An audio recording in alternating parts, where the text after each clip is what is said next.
耶稣堂是巴勒莫及西西里岛晚期矫饰主义和巴洛克时期最重要的教堂之一。一踏入教堂，就会被其极尽奢华的装饰而震撼。这里堪称巴洛克艺术的典范。教堂内部几乎无一处空白，大理石浮雕、镶嵌图案和壁画铺满每一寸墙壁和天花板，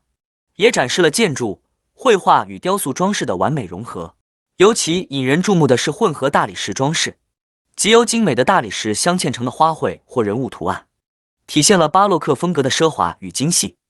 大理石镶嵌与浮雕共同构成了一种动态的视觉效果，夸张的色彩和形象表现，使其成为西西里艺术对欧洲巴洛克文化最具特色和原创的贡献。这种通过丰富而复杂的概念系统构建的戏剧性装饰，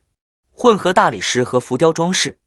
是最能体现西西里巴洛克特色的艺术形式。它也表现了建筑师、雕塑家、雕刻工和画家之间的协作。这种协作模糊了不同工匠类别之间的界限，展现了工艺的无缝连接。耶稣堂就是一座艺术宝库，每一处细节都值得细细品味。